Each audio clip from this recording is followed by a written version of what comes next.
Hey, it's Chris. I was about to drink coffee before I started talking, which I thought would be bad. It is Wednesday, July 3rd.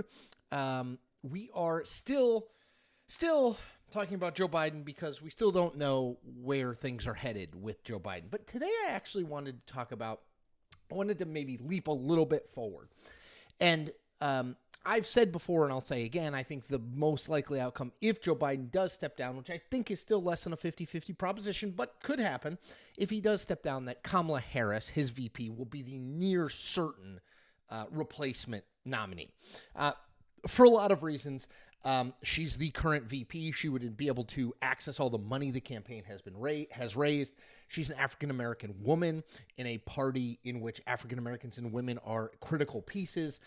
And there's a pretty narrow window between now and the convention, so Democrats would want to avoid chaos and would probably go with her by default. So I actually think there's a real case to be made for Harris. I feel like most of the media attention she's gotten since she's become VP is bad. And I've talked and written about her struggles to adjust as VP as well. But I think you have to see her, at least in the context of what we're currently talking about, which is the heart of a campaign. So what are Joe Biden's biggest problems? Okay, I mean, there's the obvious biggest one, right, is he's old. He's 81. He is, after that debate performance, going to struggle, I think, to convince people who were on the fence about him that he isn't too old to do the job, right? Harris obviously solves that problem. She's in her 50s, no issue. She's 20 years younger than Donald Trump, who's 78. So I think that alone takes sort of a big argument off the table, right? The biggest problem for the Democratic nominee is age right now. That would not be an issue. Then there's some other things that I think recommend Harris. So Biden has been having trouble prior to this debate with African-American and Hispanic voters as well as young voters. Now, you don't want to simplify this, right? Like, not all African-American voters think the same. Not all young voters think the same, of course. But I will say having a nominee who's in their 50s as opposed to in their 80s should, I would say, at least marginally help the Democratic ticket with young people. Having it be a historic pick, as Harris would be, right? First African-American woman to be a major party presidential nominee, I think would excite young people to some extent. I really think it would help Biden's numbers among African-Americans. Again, just because there's an African-American woman as a nominee does not mean she's going to get every vote of African-Americans and of women. But if African-Americans have been less excited about the prospects of voting for an older white guy, Joe Biden, voting for a 50-something-year-old black woman who could make history as the first black female president, I think would have some real appeal there and probably would bump the numbers up a little bit. Now, that's not to say Harris doesn't have downsides. As I said, she has struggled a little bit adjusting to the VP role. She sometimes in public says stuff where you're like, just word salad. But that would be less about her age and more about maybe just her uncomfortableness on the stage. And yes, I know there are people who do not like her. Yes, I believe some of that, at least not all of it, but some of it is related to the fact that she's a woman and she's an African-American woman. And no, that would not go away. It would probably be exacerbated if she was the nominee.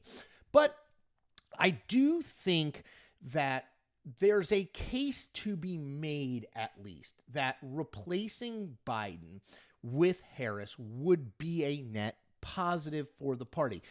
Because, again, I think you can't look at the ideal version of Joe Biden when we talk about this. I think you have to look at the reality. And the reality of it is, whether you love Joe Biden or not, that debate performance affirmed everything that people who loved him had questions about him, which is he too old to do the job? Is there more going on with his health and his age and his competence than we've been led to believe?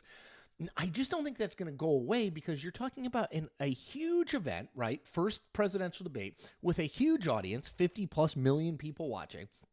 And I just don't know how Biden proves those doubters wrong now. I know people point, he was good in this North Carolina speech, or he's doing an interview with George Stephanopoulos on Friday. Sure.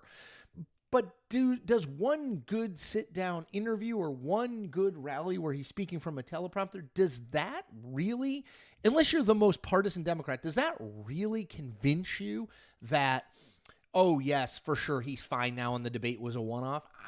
I'm very skeptical that that's going to be the case. So dealing with the Joe Biden that we have, which is someone who went into the debate with significant questions among particularly undecided voters about his age and competence, and then showed age and competence issues in the debate, is that person a better chance to beat Donald Trump than a 50-something-year-old African-American woman who solves at least addresses or mitigates some of the party's problems, certainly with age, with young voters, with black voters, and to some extent with Hispanic voters?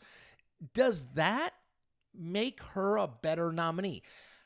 I think the case is there. I think people who are deriding Kamala Harris as a nominee and saying she can't win, I don't know that Biden can necessarily win in his current state. So it's not like you're going from someone who has a better than 50% chance of winning to someone who has less than 50% chance of winning. I think it's an even to a slightly better swap going from Biden to Harris. Now, none of that, let me be clear, none of that means that Biden is going to drop out. This is a decision he's going to make. He may well be pressured into making the decision, but I think he's going to make the decision.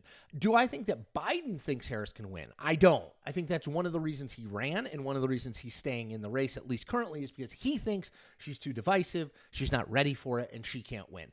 I think you should at least think about the possibility that where Democrats are today, Harris might represent a better chance. It's not a vastly better chance, but a better chance of winning, and winning over key constituencies that Democrats are desperately going to need if they're going to beat Donald Trump in the fall, than a badly damaged post-debate Joe Biden.